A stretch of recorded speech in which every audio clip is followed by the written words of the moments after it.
And welcome back once again to Super Metroid Ice Metal Uninstall, where we will be going into the final area here, which looks very interesting. I always found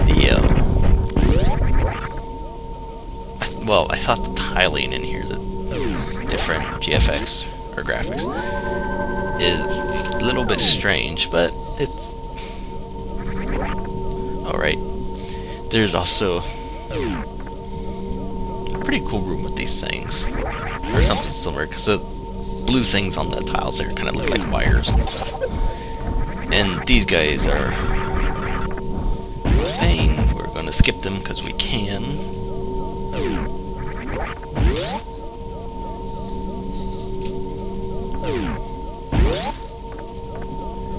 Yeah, I don't really need those.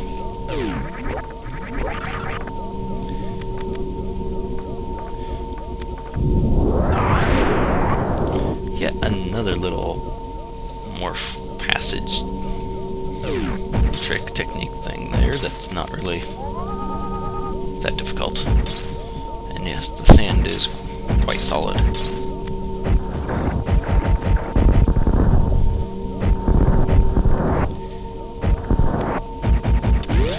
And you will want to beware of the Metroids here, as always. Why that was left in, I don't know, but whatever. So, again, there's absolutely nothing up in that corner.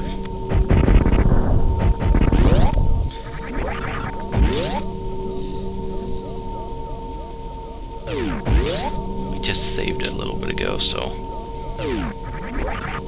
I don't think any of the rooms in here were moved from their original positions since this is terrain.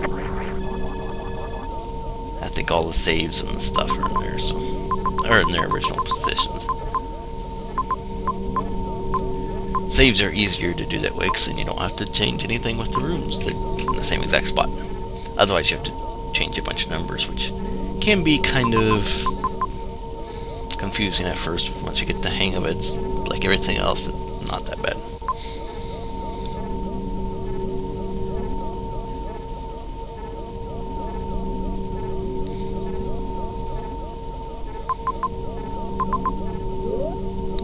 So yeah, there's more of the story, and quite obviously this is different, so just bomb those and get through here. Now here's where you want to start being careful, because of those. Yes, your beam does hurt them. As far as I know, Metroids do not freeze. There may be a beam combination that actually freezes them. Oh, good lord.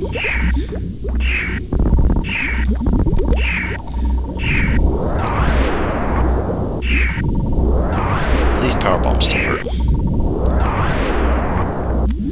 Thank goodness for that.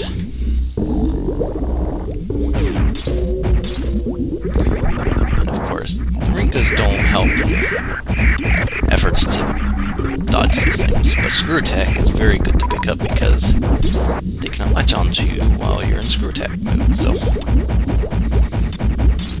make sure to figure out that little trick I showed you earlier to get screw attack, because it will be very useful.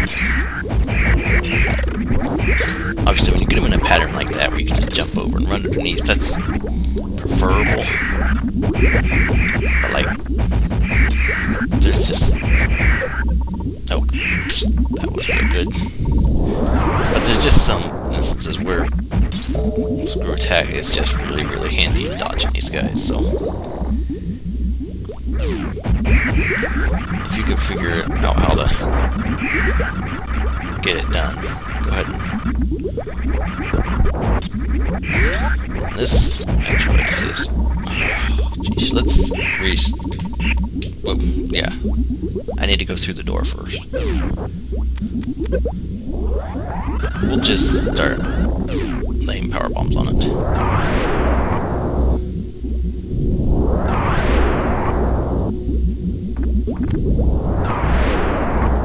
Much better.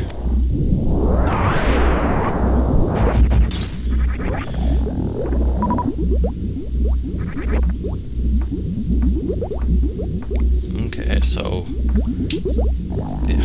I kind of like the wiring in the tiles, but there's yeah, and Metroids come out of places like that.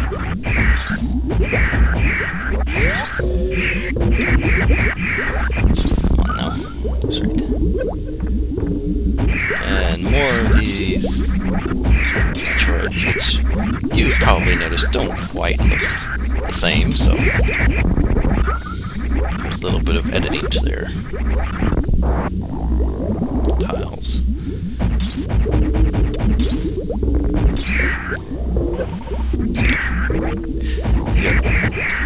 Using Metroids like this, they just pop out of nowhere, break through floors, ceilings, and walls. No, darn, I need to kill that thing. That is the best use of Metroids, I think, instead of just leaving them floating around somewhere.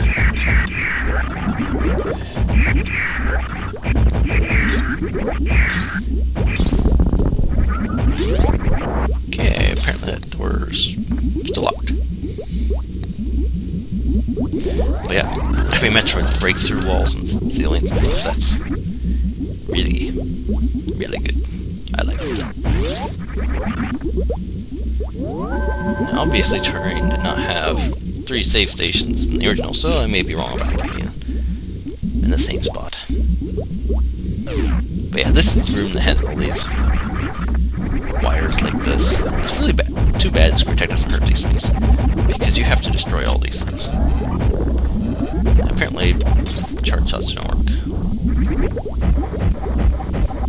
But yeah, you have to destroy all these things, and they take quite a bit of damage, so plus they give out a little bit too, so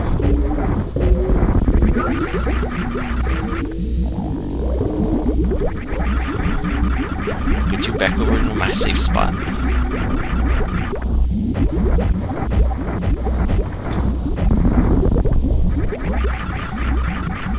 So you just got these wires floating through the air, being attacked by a giant side hopper. And wait. So yeah, there's the Aurora unit. As you can obviously tell from corruption.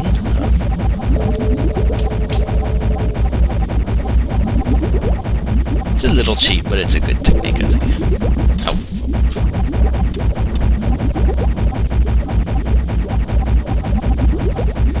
Certainly takes a while.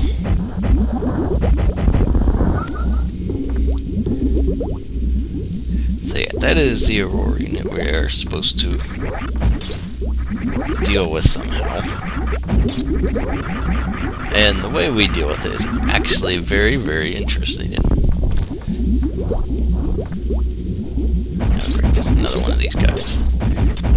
And I guess I might get it this way. Yeah, well.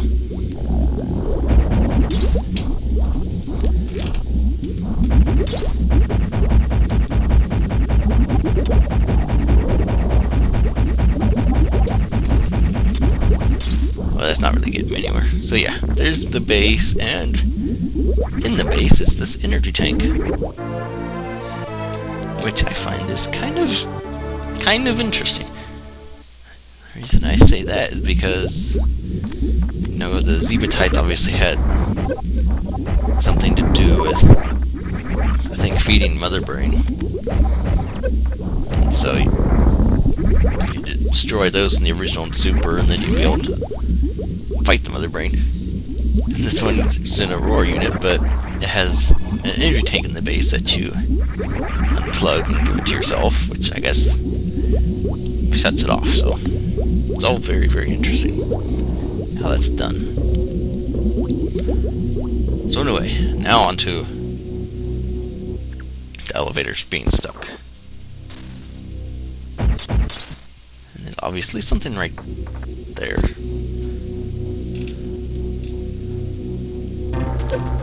And now we have the escape, which if you played Green Kirby is a light world, dark world concept from Metroid Prime 2. Recognize this stuff. This is obviously damage outside the little crystals, and the birds are going off again.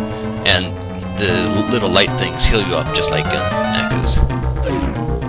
So yeah, just stand out here. Oh yeah. That's supposed to be a light crystal.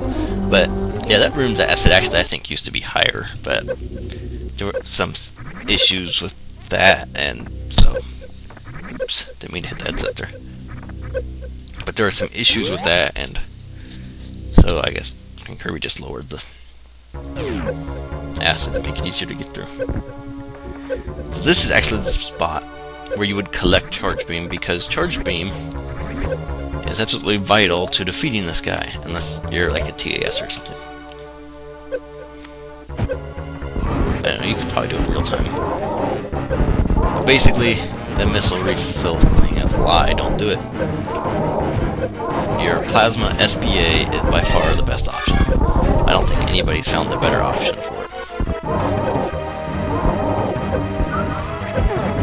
And because the way the room's built, he's actually pretty useless. The problem most people would have with him is the fact that you panic because you're dying, and you obviously have a time limit before your health runs out. You have to defeat him within a certain time and get out of whatever's taking you damage. You have to make sure you have enough energy to survive the rest of the trip. So I believe that's what most people had a problem with.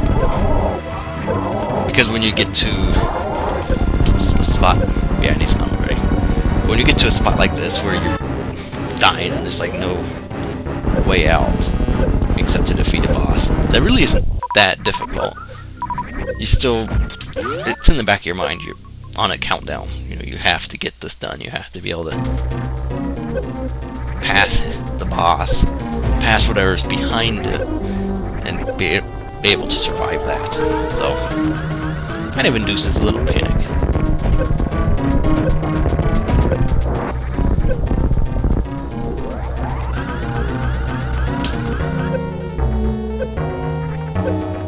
And yet more of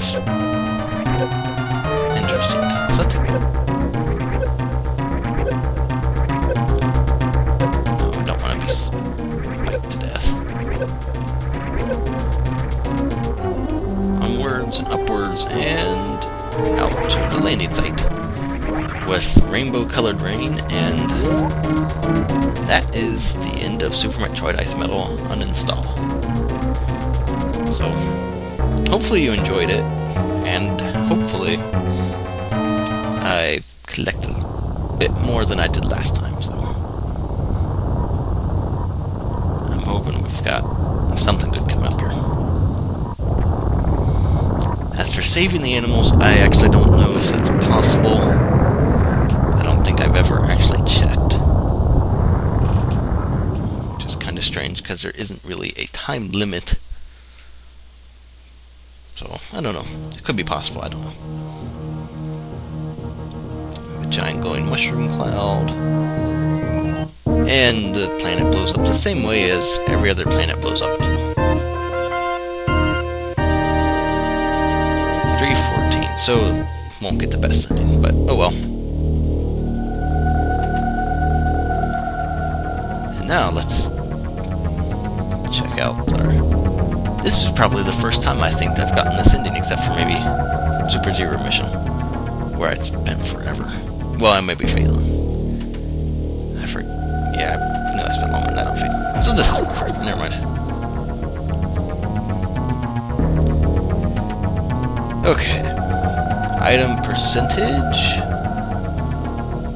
is 86.5%, so I'm pretty happy with that. I'd like to have been over 90, but you know, 86.5, that's a good number, so